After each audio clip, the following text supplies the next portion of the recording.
अध्याय 9 का महात्म्य।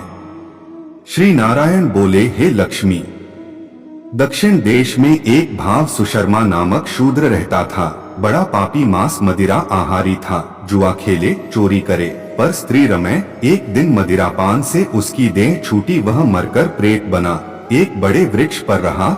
एक ब्राह्मण भी उसी नगर में रहता था। दिन को भिक्षा मांगकर स्त्री को ला देवे। उसकी स्त्री बड़ी कलहनी थी। समय पाकर उन दोनों ने प्राण त्यागे। वह दोनों मरकर प्रेत हुए। वह भी उसी वृक्ष पर आ गए जहाँ प्रेत रहता था। वहाँ रहते रहते कुछ काल व्यतीत हुआ। एक दिन उसकी स्त्री पिशाचिनी ने कहा, हे पुरुष पिशाचिनी, तुझको कुछ पिछले जन्म की खबर है? तब पिशाच ने कहा कि खबर है, मैं पिछले जन्म में ब्राह्मण था। तब पिशाचिनी ने कहा, तूने पिछले जन्म में क्या साधन करी थी जिससे तुझको पिछले जन्म की खबर है? तब उसने कहा, मैंने पिछले जन्म में एक ब्राह्मण से आध्यात्म कर्म सुना था। तब फिर पिशाचिनी ने कहा, तूने और कौन साधना करी थी, और वह ब्राह्मण कौन था, और वह आध्यात्म कर्म कौन है जिसको सुनने से तुझे पिछले जन्म की खबर रही? पिशाच ने कहा, मैंने और कोई पुण्य नहीं किया। गीता जी का श्लोक श्रवण किया है, उसका प्रयोजन यह है।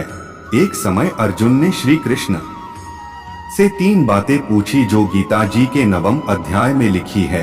वह 3 बात पिशाचिनी ने पिशाच से श्रवण करी। इन बातों के सुनते ही एक और प्रेत वृक्ष से निकला। उसने कहा, री पिशाचिनी, यह 3 बातें फिर कहो जो अब कह रही थी।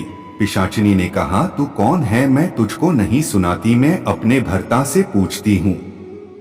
वह कर्म कौन सा था जिससे पिछले जन्म की खबर रही? इन बातों के सुनते ही प्रेत देह तीनों की छूटी। तत्काल देवदेही पाई स्वर्ग से विमान आए, उन पर चढ़कर बैकुंठ को प्राप्त हुए।